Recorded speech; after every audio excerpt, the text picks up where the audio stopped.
Right, enjoy, guys. All good? Oh, Thank you. We got there. I think we should be sitting a bit closer because I it think looks we're like okay. we've fallen out. I think I we're don't know okay. if you could get much closer. It's You're, pretty snug. you're basically on my lap.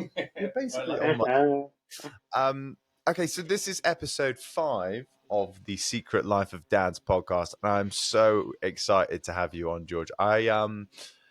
You popped up on my socials a few months ago. I think my wife showed me something you did, and Lawrence, similar happened to you. Your wife, basically, all people's wives at the moment are just showing videos of you. I was thinking you'd be slightly worried about this. Well, this is the thing. Whenever anyone says to me, or whenever a bloke says to me, they've seen my videos, it's always because my wife showed it. I don't know if they're annoyed or I don't know. But yeah, and then I bumped into you. We were at the Hey Dougie premiere. Do you remember? And I remember, man. Yeah. I brought one nappy for the whole day, and my wife was like, "Why have you brought one? Are you an idiot?" She was like, "Have you brought one nappy for the whole day?" And then I was like, "George, it's nice to meet you, mate. Have you got any nappies?" So George, because you've got 3 kids, haven't you? Yeah, and I remember that moment because I was struggling myself. I think I was out in the open trying to change our kid on my knee, and I'm thinking, oh God, I'm the worst dad ever. And then luckily Matthew popped out of the bathroom. I was like, I've come out with no nappies, and I thought, oh cool, we're all in it together. Good stuff. I found a worse dad than me. But George, I'm really, really excited. I know we tried to get you down to London, and getting dates and everything is always tricky. So we just really appreciate you. We're going to do it on, it's not Zoom. I don't know what the software is, but we're trying this episode a different way. So thank you so much for giving up your time, especially during half term as well. Yeah, well, the reason that this is even possible is that the in-laws are downstairs. So before the episode, we were like, but it's half term. George has 3 children. Talk to us, and that makes complete sense. The in-laws, classic. That's brilliant. Can't live with them, can't live without them, George, I say. And well, yes, absolutely. Where are you based, George, out of interest? I know it's north of London, but I don't know how far north. Yeah, Manchester. Oh, nice. Okay, awesome. Yeah. Cool. Next, I've never been to Manchester. I'm going to hold my hands up. No, I've never been to Manchester, but there are lots of posters dotted in around London advertising Manchester, saying go to Manchester, go and check it out. So I will check it out. So really? I didn't realise it was getting a tourist push down there. Big. Get out of London. It's too fucking busy. Yeah. Yeah. It's being pushed big time down here. Let me tell you. Do you remember from the posters what the attractions are that it suggests to you? The 3 words that I'm a bit confused by, because it says it had like a picture of transport up to Manchester, and then it just said visit Manchester pass, and I was like, that's almost like someone saying visit Manchester and pass. I'll pass. Yeah, I'm quite happy down here, thank you. I think they were trying to say, here's a pass to go and visit Manchester rather than pass. Anyway, can we go back to the start about how, because you came into my life via a pincer movement, very similar to Matthew. My wife sent me one of your videos, and Matthew sent me one of your videos, and then I was kind of being inundated by your video. And I kind of binge watch you a little bit. You don't know me, but I've known you for quite some time, George. I have to say, I know a lot about you, and you're very good at picking normal, everyday moments that would just pass someone like me by, but you turn them into comedy gold and something that I want to sit down and watch and chuckle to myself over when I'm on the loo or driving. How do you do that? Oh, thank you so much. That's so nice to hear because, well, now obviously. Maybe I've got a bit more of an instinct for it, but when you first start doing it, as with like any kind of like observational comedy, you're really taking a punt because it purely relies on people going, oh, yeah, me too, I get it. And if you've ever seen bad observational comedy, I've done bad observational comedy, when people don't get it, it's excruciating. So at the start, when I was first doing it, as we all do, I think as parents, you're going through these things and you're thinking, is this just me? Like, is this just my life? Is it just me that finds these things boring or difficult?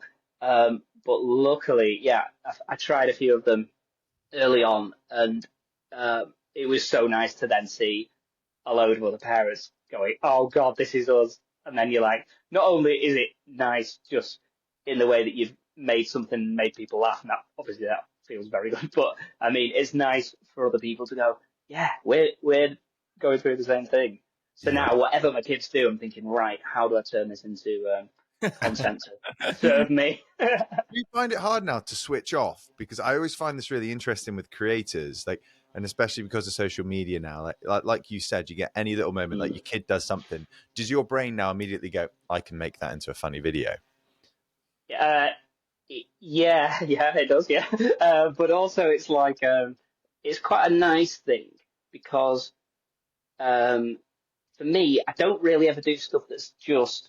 I mean, it might do stuff on the stories that's like just me or just about the family, like truthfully. But it's always a sketch or it's always like characters, so it can be separate. So I'm never with the kids and thinking, "Oh God, I need to capture this moment," because it's not about that moment. It's just me thinking, "Oh, I'm going to make a note of this," and then later, and it helps me through those moments because it's often during the most frustrating times or the bits where I'm just sick of it.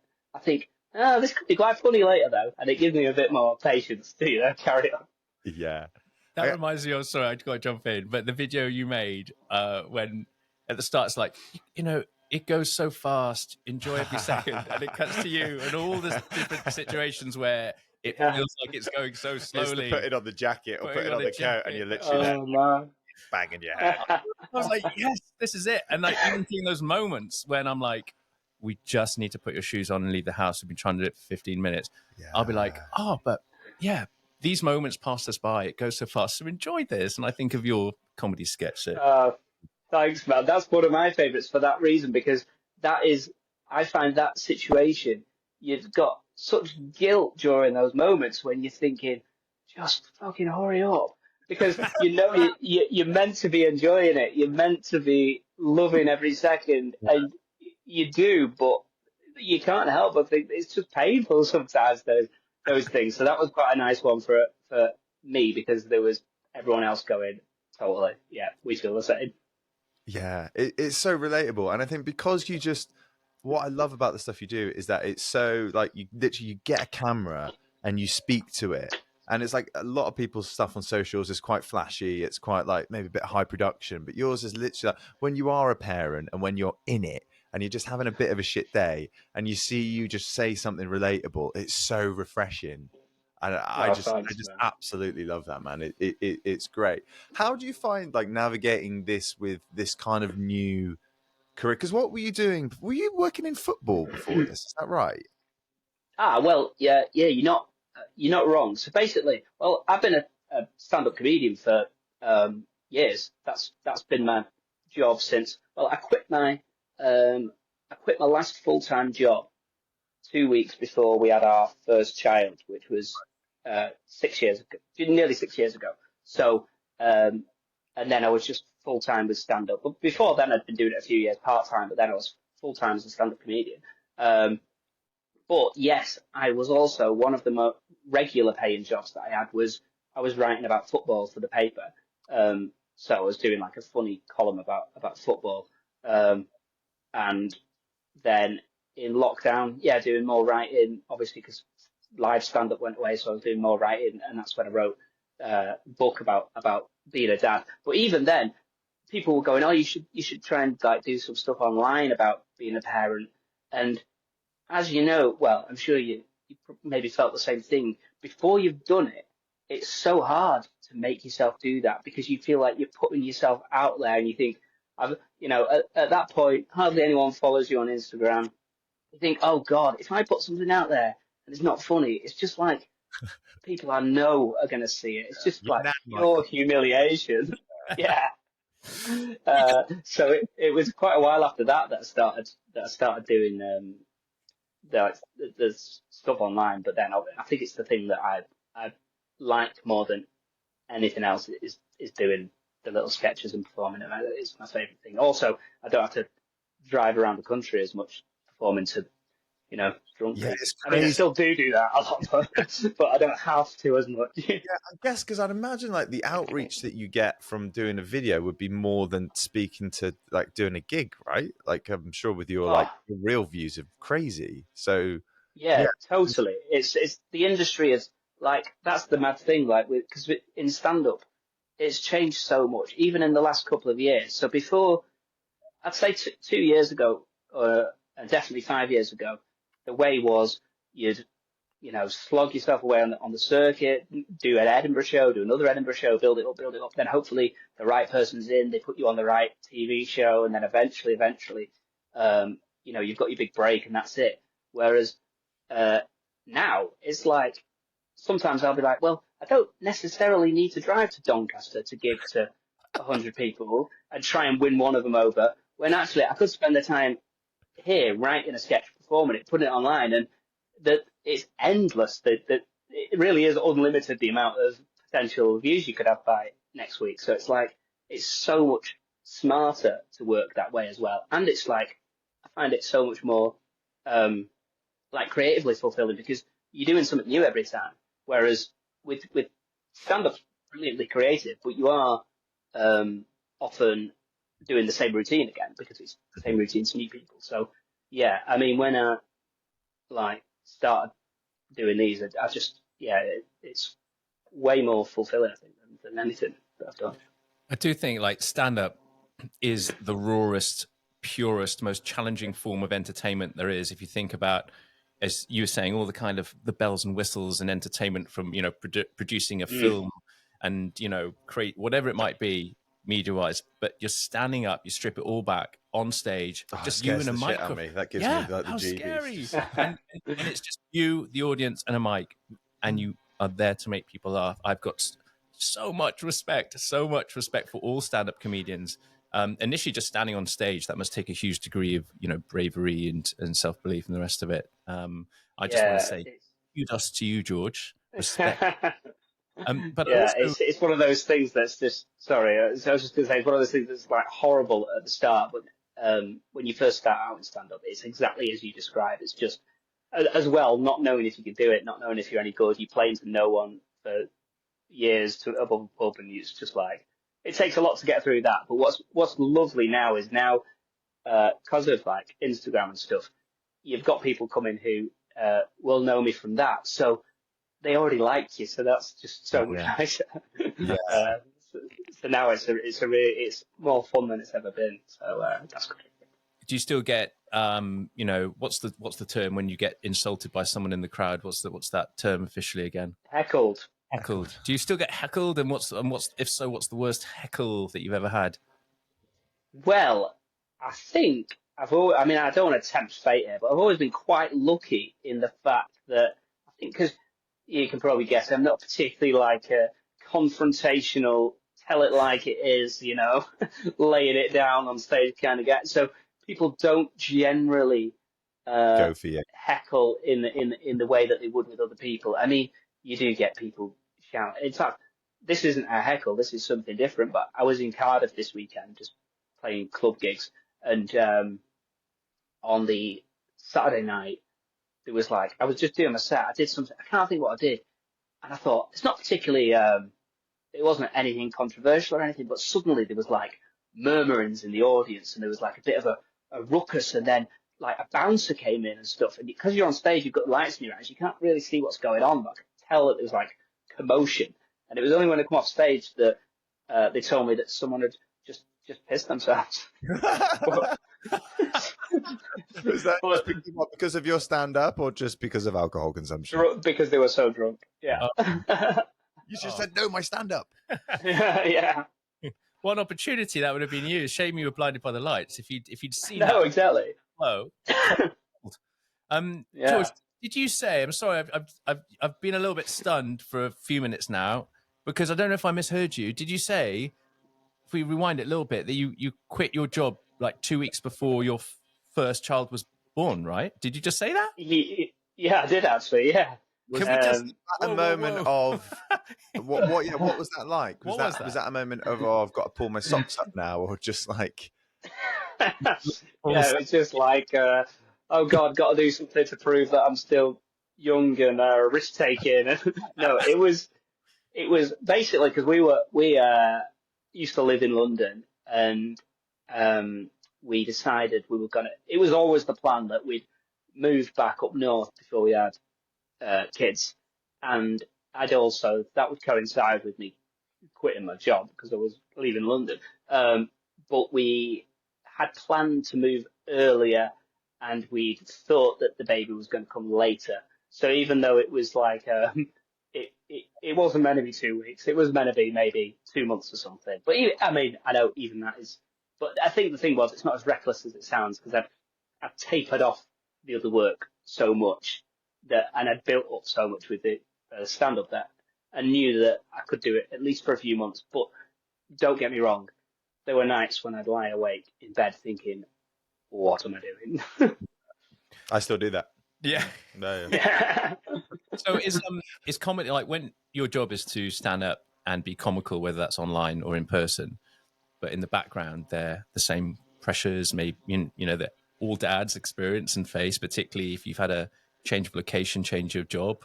How do you navigate those two contrasting energies? Yeah, I found that difficult at the start. I don't find it as difficult anymore. I think because, well, I've been doing it a while and things have found a nice rhythm, and I just try and like appreciate how lucky I am to spend so much time with the kids, and lucky I am to do the job that I do. So it's way easier now, but definitely at the start, and I think with certainly with dads that I know, when you have your first kid and you then go back to work and you're trying to work as well. And I know that I now know that this is wrong and it's unfair. But at the time, you go back and you think, you've not slept at night, and then you're like, well, I'm meant to be working, and you get angry because you're not allowed to sleep at night, and then you go to work and you feel like you're failing at work, and then you come home and your wife's like, right, you have the kid now because I've had it all day, and you think, are you kidding me? I've been at work all day. This is what? Whereas actually now that I've been at the point, because at the moment with our third kid, my wife's gone back to work, so I'm at home quite a lot with the baby, and I now think, oh God, it was so much easier the other way. Yeah, you had to stay up a little bit at night, but give a shit, like it's so much harder being with the kids all day. Sorry? How old are the kids? Oh, so we've got a 5-year-old, a 4-year-old, and a 10-month-old.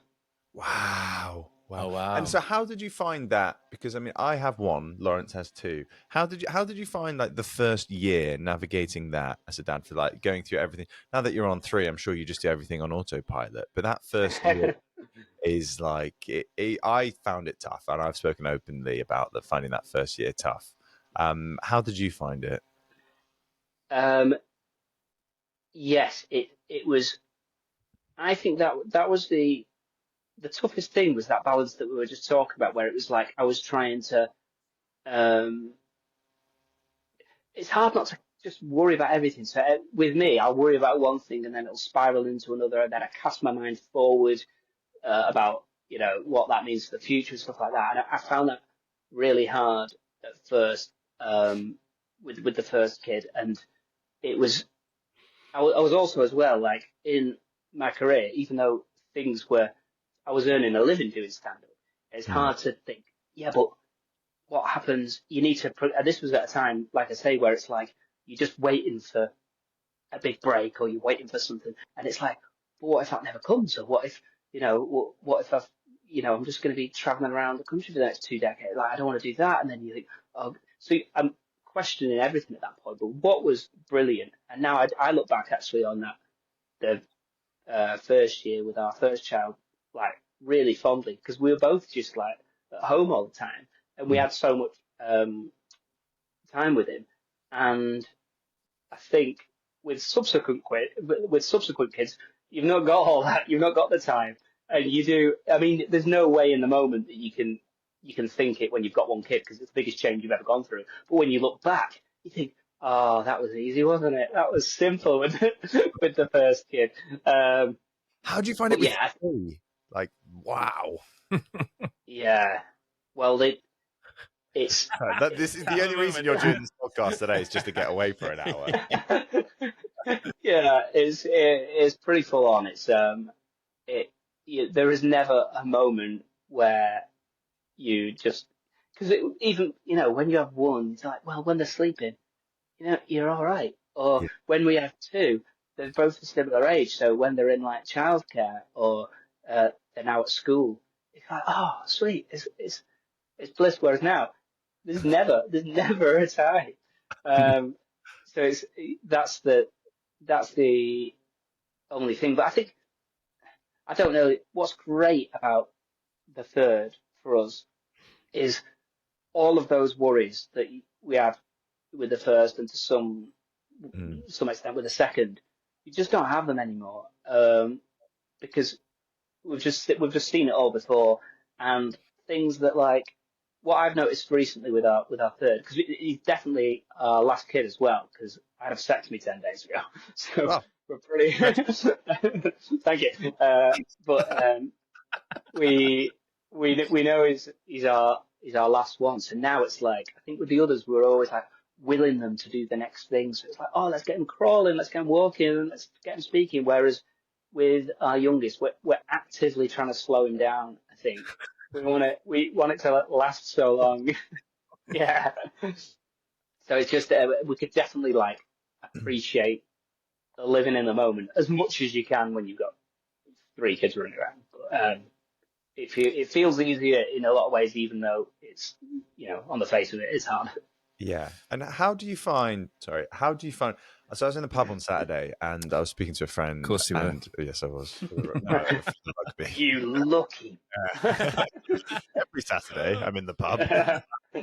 No, we were talking about he's a dad of 2 and he was saying like, I kind of always feel like kids need to be entertained these days, right? We've kind of lost that sense of boredom. And it goes back to like when we were younger. Like I remember being like playing Kirby and playing dirt and stuff like that. How do you kind of feel that sense of like, because you go everywhere now, kids have got iPads and there's always something to do. Do you feel that pressure at all with your kids that they've always got to be entertained? Because I think there is creativity comes out of like, I'm sure boredom, right? I'm sure your best pieces come together when you just like, you've got a few moments with your thoughts. Do you feel that pressure at all with your kids that you've always got to like stick an iPad in front of them? Or my wife is amazing. She'll take our daughter to classes all the time, but I'm a bit more like, no, we'll just go to the park, take the dog for a walk. It's easy. I prefer that. Yeah, well, the same as you. I often feel guilty with that when I compare the things that my wife does with the kids, the things that I do. Because it's half term this week, right? And Chess has got every day something booked out. She's like at a bouncy class something this morning. She's at some bubble museum tomorrow. And I'm like, Monday park, Tuesday park, Wednesday park. Well, even that, you go to the park is making me feel bad. But no, it's because Harriet does like loads of like she was a teacher, so she's got like loads of.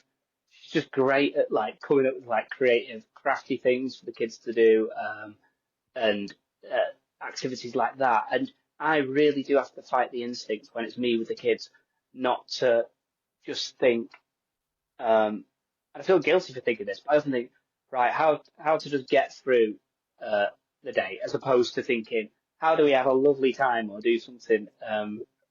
So that's something that I try and check myself on. And they do watch a lot of telly, but we've kind of I don't feel as guilty about that as I think, because there's so many things to feel guilty about, and we've just kind of just absolved ourselves of that. I don't actually have iPads. They've never asked for one yet, so we've just not given them one. So I'm sure it's going to come. But with ours, they do watch a lot of TV. But our eldest 2 are autistic, so it's like we've got there's certain things that they need to regulate, maybe that's a bit different to other kids. So we don't worry too much about that. And definitely we feel that, like in the half terms, you go on Instagram and you see, obviously, everyone is doing all these amazing adventures with the kids, and they're going riding with their kids. And Yeah, exactly. Yeah. And you think, oh God, I'm terrible parent. We're not doing anything. Whereas actually, yeah.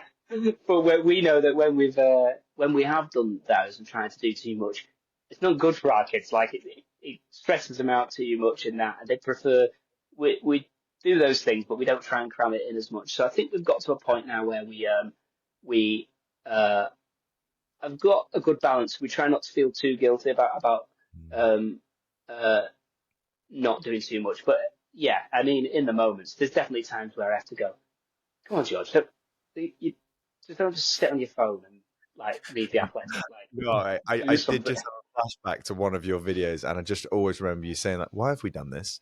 And there are so many moments. That's the thing when you try and do the bigger things that all the other families are doing on social media, and like ours isn't great in the car. So like, I took mine to the driving range the other day, and then coming back from the driving range, throwing herself out the car. I just had a flashback to your video. It's like, why have I done this? yeah. That is a phrase that we say to each other quite often. You can do. I mean, there's some simple parenting hacks I've found. You can I'll go down the pet shop and you get, because we've got a dog now, so you can get the harnesses with the long leads, and they actually fit on small children. And you can hammer a peg into the middle of the garden, tie the end, and that's hours worth of freedom. I don't think you should be talking about this. No, is that not? No. I thought you were going to say we go down the pet shop and we look at all the cute animals, and it kills a couple of hours. That's it. Actually, I think like you're very good at taking yours on golfing pursuits and marrying your passion with the parenting duties. I've done it twice. My ace card is swimming. I love to take the two swimming, give the missus a little bit of time off, and it's a combination of play. They're learning a new skill, and I've still got the power edge in the swimming pool because their swimming is not that great, so they have to be touching distance from me, and I'm just giving them enough buoyancy that they're still obviously keeping their heads above water and they're exercising, but they need me, but they won't be too cheeky with me because they need me. And then an hour or two of that, they're pretty exhausted, they're pretty tired, and that's me done. So that's my thing, swimming. So you got golf, I got swimming. George, you must have a parenting superpower in there as well. Well, wrestling is my favourite thing to do with my son. Just absolutely loves. Yeah. Good choice. Yeah, my son loves rough play. Yeah. What was that, sorry? That's why you didn't want to come down here, because you'd have just wrestled us. Yeah. Do you have an outfit for your wrestling, and what is your wrestling name? Oh yeah, God, I need to work on this because at the moment it's very casual. It's just like, let's pin each other down and throw each other around. But you're right, maybe we should make it more official. Maybe that's your next video. We expect to see that. Yeah, and it's only this last week I've realised just how much we do it, because I've been out of action because of my procedure. So I'm like, I'm not allowed to do any rough play. By the way, how was it? Yeah, not entirely pleasant, I'm sure, but you wouldn't want it every day, but what I will say is it's so much better than what I'd been told. I feel like any time I mentioned I was going to do it, in fact, even when I didn't mention it, as soon as you mention you got 3 kids, people go, oh, you booked in then, are you? And any bloke who has had it done will either tell you their horror story, or if they've not got one, they'll tell you about a mate's horror story. So I was getting all these, and the waiting list was like, the best part of the year to get it done. So it's in fact, I waited 9 months because it was just after our baby was born. So yeah, it's a really long wait. And during that time, I'm just getting story after story, and you're just panicking so much because it just feels like an area you don't want people messing around with. But actually, when you have it done, it's so much easier. Just a bit weird, but like it's so much easier. And then the recovery was like, I thought it was going to be worse than it was as well. It's like after a week, you're fine. After a couple of days, you're all right, really. Have you been kicked down there, or? Exactly that. So that was, and that is a really, I don't think that's the feeling that you'd expect to get from an operation. I thought you'd feel sore, but it is that feeling. You feel like someone's kicked you in the balls. Yeah. Yeah. And when do you get to retest the barrels and check that everything is still firing? And and also is Are you propositioning me? Things like, does it affect the range? Does it affect just the range? Like how far? Like I don't know. Yeah, maybe don't make a video about that. Is it... Down on the golf course with Matt. I mean, is it sort of? Do you have to sort of ease yourself back in gently, or can you go for full blown? Well, the great sound effects. No, you can. You have to. Well, it doesn't work for about a good few months. Apparently, it's not effective for a few months. Okay. So you have to. Well, she actually. I was saying this to mate the other day. What happened was when she finished, she was like, "Oh, you've got to send a sample off." And she showed me the date I had to do it, and I'd read it as like being 2 weeks away. So I'm sure I'd read it like, oh, that's like about 16 days away. Cool.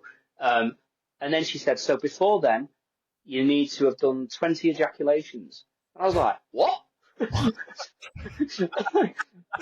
It's all I'll be doing. But I'd misread the date, and it was like 3 months away. But yeah, I was like, theory, underwear, I can see what you're doing there. yeah. That's why I've got no time for podcasts. But no, it's 3 months away, and then you send off a sample, and then they tell you if it's all clear, and then that's it. Then go for it. Wow, go for it after that. That's great. Is something you might ever get done? I think I've got to have a couple more kids first. I think. Yeah. If I turned up and said, by the way, I spoke to George, and he said, "Get this done," I think my wife would be like, "I'm probably going to leave you." Yeah, true. Don't get the order the wrong way around. Yeah, that's it. George, one thing, I know you're a very creative bloke. We kind of like to ask a little bit about like relationships with your dad, and if that's something that kind of came through from him, or the creativity is something that you found yourself. What was that like? I don't. Yeah, they don't. My parents don't do creative jobs, but they are. In fact, yeah, they are creative. Like my dad. I think in another life they'd have both had more creative jobs. Like I think my dad loves art and reading and stuff like that. But he works for like the council, and my mum was a teacher. But they both. I think if they had the opportunities, they would have probably done something more creative. And I think that's actually just early on in my life. I used to think, that was a reason for just thinking, I'm just going to do the thing that I enjoy doing. Because it's like, I'm not saying that, I don't think that they regret what they've done, but I feel like maybe when they were younger, they had pressures to go and get a proper job and stability and stuff like that. Whereas I just think, what's the, just do what you enjoy doing. Yeah, exactly. I think it's, even though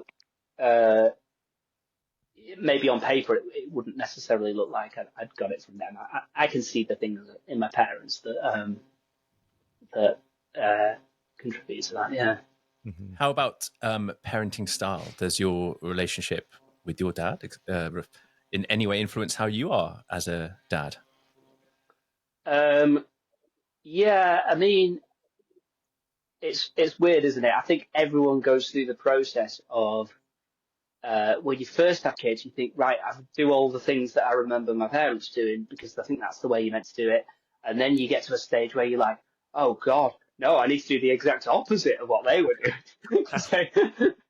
And then I think you settle somewhere in the middle. So I like to think that I take the best parts of what my mum and my dad and my step-parents did, and then take the worst parts and try and flip them. Yeah, it's funny. Yeah. We went away skiing, my wife and I, just for a few days with some friends, and so my mum and dad had our daughter. And when we got back, I've never seen my dad reverse so quickly out of a drive. He was like, I was like, how was it? Yeah, it was an experience. Oh man, yeah, that's it now. Because we've got three. It's like no one's taking all three for an extended period. Wow. Yeah. What's your kind of ask? I want to know because I was watching your videos again, having another little binge this morning, George, and the two that I was cracking up over most. Maybe it was my mood, I don't know, but the Saltburn one. That was on point. Yeah.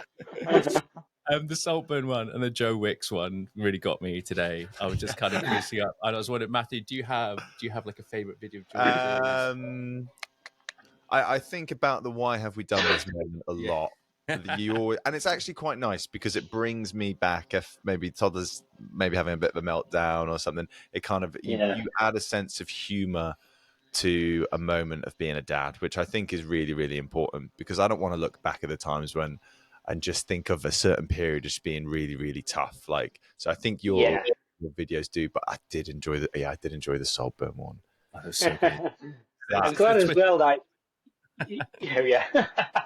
you mentioned the that feeling. That's the other thing I always try and do in my videos because I've seen definitely you see it in stand up quite a bit, and I've seen it online where it's people just complaining about being a parent, and I never want it to be like that because it's always like,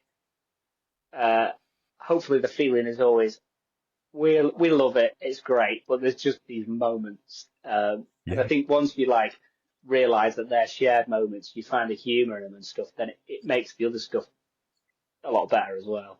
Totally. Because I do remember, I can't remember his name. He does like dad stuff as well. And I remember reading some of the comments at one point. And people are like, "Well, why did you have kids then?" And the people commenting on that are definitely the people that don't have kids. Everybody else that has, they just get it. Like my friends who don't have kids yet, I'll talk about something, and they just won't get it until you're in it, until you've done it. It's a very bizarre world, but you wouldn't change it for the world. Well, sometimes. Yeah. Why comedy helps, and that's why I think again, like the work you do, just helps to kind of reframe things because you find yourselves in these moments that just seem ridiculous and crazy, and you're going through all the emotions of being a parent, but then you just remember actually this is all comedy, and we are in the moment and enjoying it, and get reminded. They'll make us rich one day. Yeah. Another thing I'm really impressed by is and I don't know how long your makeup routine is before you shoot your videos, but the disheveled dad look that you've created very yourself. well. The baggy eyes, the messy hair, the kind of the kicks in the bollocks. Yeah, I mean, it's amazing. I don't know how long do you sit in the makeup chair before you start filming? Thank you so much. That takes a lot of effort. Obviously, you can see me now. I'm 10 years younger than how I appear. But yeah, I appreciate that. Yeah. That's your first heckle. Yeah. From a Welshman. Yeah. Just as we move towards the end, mate, we do like to ask kind of like, is there one thing that your child or one of your children has done this week that's been really lovely, and one thing that your child or children have done that's been a little bit frustrating this week for you over the past 7 days? I mean, I'd say that the frustrating thing that springs to mind first is so our youngest is there's one part of there's actually quite a lot of the stuff during being a baby which I just blocked out. I think because we had the first two so close together, and we actually thought we weren't going to have another one. So then when we did, it's like all these bits were, I forgot this and forgot how tough this bit was, and that. But what I find really annoying, and I always feel guilty for it, but just feeding him, it's so painful. And I just like, and I look at my wife does it, and she seems to like be fine with it, and enjoy it and stuff. And I feel guilty in the moment, but I'm just like, it just feels like a task that just never ends, and it can be so slow. And I'm just like, come on. But now he's got to the point where I think up until maybe about a week ago, you could trick him, so you could like show him a raspberry, but like sneak in some vegetable, and he's like, "Oh, what's going on?" And before he knows it, he's swallowed it and like that, done, cool. Whereas now his mind has developed a little bit more. He knows that game, and he also has discovered going. So he does that, with the food in his mouth, and it sort of splatters me and everyone around, and he thinks it's hilarious, and it just means that the task, which already I found a bit of a slog, is now 10 times more annoying and so messy as well. That's the thing. I often think as well, because we've got hard floors and hard surfaces. What do people with carpets do? Like, it must just be a crime scene. Yeah. I mean, I say used to be. I am a bit of a clean freak still. So when initially, like, we go through those stages for the first time, and you're like, "Fuck, my kitchen and everything is going to be ruined forever," and that's just with one. Yeah. So that with three, I sometimes think, "Oh wow." I mean, we're potty training this week as well, which has been good. Nice. How do you? Because my wife is currently picking. We've got this little like tiger-looking potty thing. And she uses poo bags to pick out the poo from the pot. Is that the easiest way to do it, or do you just? How would you normally just do it? Flick it over the garden hedge, I think. Yeah. Let Keith from next door deal with it. Yeah. I was like, surely there must be an easier way of doing that. Empty it in the toilet was what we would do. That's kind of where my head went. But I saw her doing it. Put poo in the toilet, Matthew. Doing that. Well, before that, I was putting it in the toilet. Then she started doing it with the poo bag. I was like, well, obviously, she's my wife. She knows best when it comes to our child. You just see me walking about the house with a bag of shit. I'll go back to putting it down the toilet. I'll definitely go back to doing that. George, this is. And I should say the nice thing as well. Obviously, there's loads of nice things but sorry. Let's not forget the lovely bits. But now it's got to the point where my kids have started. I think it's around this age where they start using more adult phrases, turns of phrase for things. So they learn all the regular language, but then suddenly, like, my daughter, who is 4, will just go, "And how are you today, darling?" or something like that. And I think, oh, I don't know where that's come from, but it's just like, I find it the cutest thing in the world. And there's loads of those which are like, I don't know, they come as, they really imitate like other people's behaviours. My kids, especially my daughter, so she'll come out with a phrase. And the other day she started speaking Scouse out of nowhere. I don't know what's going on, but she'll just pick something up and imitate it. Yeah. Enough of that. Yeah. But yeah, I find it so cute because when those phrases come out of a tiny little person. What did Robin say to you a few months ago when we were filming that thing? She sent you a video and told you something. What did she say? I think she's just laughed at you, but she called you something that was a little bit rude. I don't know. She always calls. They always call me poo poo panties and stuff like that. The standard kind of But it's true. They pick stuff up, and then some of it's cute, some of it is extremely insulting and hurting to my feelings. But yeah. No, it's so mine started to watch YouTube, which is a bit of a kind of, we don't know really, but the plus side is that my daughter who's 7 has started to watch this amazing kind of fish program. They're not fishing, but they're relocating fish in America from wild places where they're maybe not safe to other places. And there's this young lad who's kind of introduced, and it's great. She sits there for hours watching fishing, and then that kind of verges into more adventure-based kind of programs. And I'm really up for that, and I really enjoy that. But then sometimes you come into the room and they're watching it's still orientated, geared towards children, but it's like, they're making a cake out of M&Ms and then testing that against a cake out of Snickers, and it's all a bit messy and the language is a bit kind of all there. And so my kids have started to say, oh my God, and all that kind of stuff, which I'm like, again, I don't know, my not a particularly religious person myself, but that's quite a bad thing for a 4-year-old and a 7-year-old to be going around saying. It's not the sort of thing necessarily that I want to be encouraging. So that's the kind of world of YouTube that I'm navigating at the moment, because the things that are coming out, it's starting to veer into that kind of stuff. And sometimes she'll look at me and just be like, "You're weird," her in a slight American accent because some of the programs they Worse than the house. yeah, and just like "You're weird," and just shake the head like a little head wobble and just kind of. So I'm yeah. Slightly new territory with all that kind of stuff. Yeah, it's difficult because our parents didn't have to deal with that, right? Our parents are very much like, go and stare at that tree and you do it. But now it's very much like you've got to navigate this. Like, I don't even know when the thought of giving like Ray a phone and social media accounts and like, yeah. Good luck. Yeah, that stuff's terrifying, isn't it? Yeah.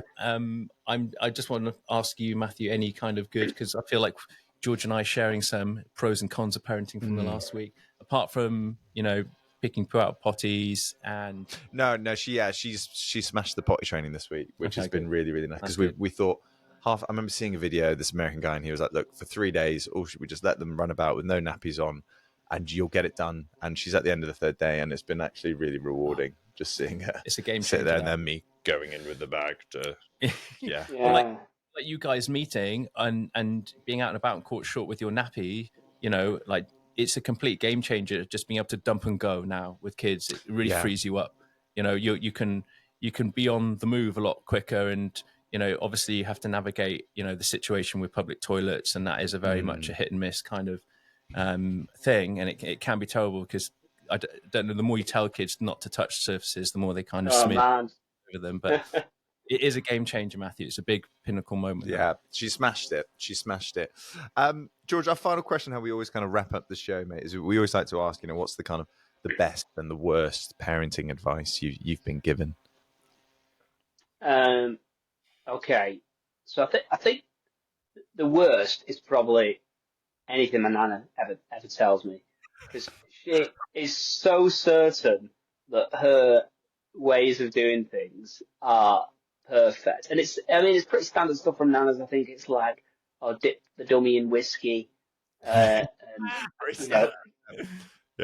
just like hold the seatbelt over your lap, that'll be fine. And I'm like, these things aren't even, it's not like, oh yeah, I can see the logic there. It's like, no, that's like, it's so far, it's like damaging the stuff you're suggesting. She's obsessed with jam, my nana. She's always like, right, when can we start giving them jam? When a little jam butty or a little jam on a spoon? And I'm like, no, what? Why? Why do we need to give them jam? So anything that she ever suggests is. Plus, I'm at the point now, like, she's like, oh yeah, well, she's had 2 kids, but I'm like, well, I've had more kids than you, and a lot more recently. Like I've been, exactly. I've been like doing it every day for nearly 6 years. You did it 65 years in very different conditions. So back off. So yeah, that's the worst. The best advice, well, broadly, I think the best advice was just you don't need to buy everything. Like, you don't need to just become an influencer like Matthew, and they'll send it you. No, I don't mean that. I mean, you don't need all the stuff. Like, I feel like definitely when you have your first kid, and as a dad, you think, well, I've got to prepare. How do I need to prepare? And the only way that we can do it, because our bodies aren't changing and we don't know what's to come, is you just think, right, I just get all the stuff. And then you have all this pressure of thinking, God, everything costs so much, but you don't want to buy the worst version, because it's almost like you're choosing to save money over caring for a kid. So you've got all this pressure of like buying all this stuff. And actually, you don't need hardly anything at the start. And if you do need something, it's so easy to get it. Like, a lot of the stuff you can order and it'll be there a day later. So you're not really going to be without. And Facebook Marketplace, honestly, is perfect, because it's full of stuff because every other parent has had to buy everything new, and then they realise that you only use it for about 2 months. So there's so much stuff on there. So that would be, although no one ever told me that. I think that's just something we realised. So that would be my advice to other people. Although saying that, the other bit of advice, which completely contradicts this, is someone told us to buy one of those snot suckers. Have you used one of them? Yeah. I mean, I tried it, but it didn't really work. No. I think I tried it at an age where she was like, nah, and then I'm done with that. Did you try the mouth operated one? Yeah. No. Yeah. Oh, that's what we.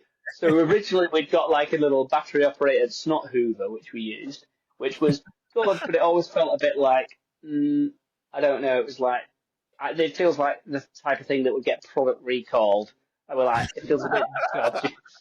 So I felt a bit guilty every time we used it. But yeah, then with our baby now, we've got the one where it's just like a tube and you suck it through, and it's the most disgusting, satisfying thing ever. But it instantly clears, because as you know, when a baby's got a cold, they just can't they can't do anything. They can't blow their nose, so they're just stuck like that. Colds as well. That's something before I was a dad. Yeah. Child will be ill every day for the first like 3 years, and you're like, what? No, they won't. Yeah, but yeah, the constant runny nose. And well, George, mate, thank you. I can't thank you enough for coming on.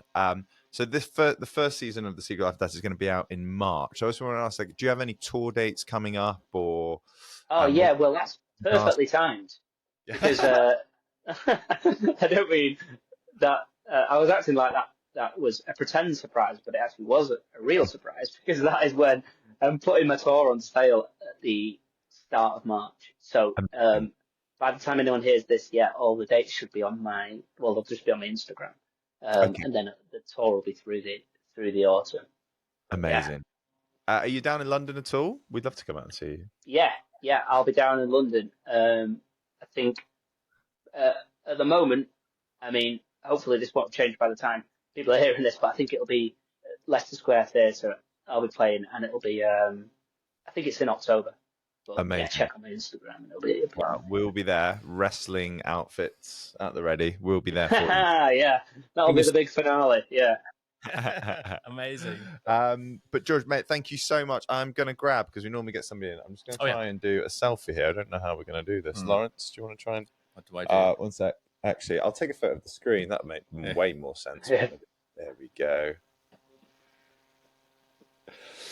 Amazing, George. I can't thank you enough. You've been absolutely brilliant and just hilarious, as we thought you would be. So thank you so much for giving up your time today, mate. Thanks for having me. Great to chat to you. And I'll see you soon. We'll see you in London. Cheers, George. Yeah, nice one. Bye-bye. Cheers, buddy. Bye-bye. Oh, what a top bloke. That was brilliant. Oh, what a legend. That was so good. Yeah. He was. I love that about his nan. So anything my nan said. Oh, wow. That went so quick. Yeah, how did you find that? Great. I actually at first it was a little bit like it was, I think his was a little bit behind, wasn't it? Yeah, and I felt bad because I every now and then would like talk over. Yeah. Where I think in situation you kind of read someone a bit better with that sometimes. I'm gonna have my banana bread. Yeah. And then we'll talk about, but no, actually really good. If the signal was as good as it was at the end, I would do way more of those. Yeah. It's so easy for us, man. It makes such a difference. And I think once the first season is out, people will be like, oh yeah, that's what they're doing. And for some people who don't live in London, it's just like, it's just easier, isn't it? Yeah, and we could do like, 2 or 3 in one day. Yeah, easily. Easily. Do you think some of that will kind of edit some of that, or do you think it would be okay as a kind of long play? I think. I mean, I'd still put the long form on YouTube. Then we'll just cut it down for social. Okay. Yeah.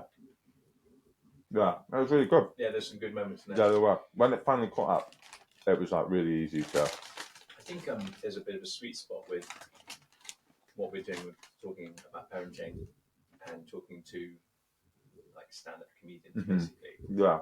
Who are dads. There's just so many little nuances to parenting they pick up on and present it in such a fun kind of definitely way. Yeah. Maybe we just interviewed comedians from now on. Yeah. Yeah. Oh yeah. This is good, isn't it? Yeah, so good. But no, that was great. Okay, cool. So, Let's have a look at dates. Yeah.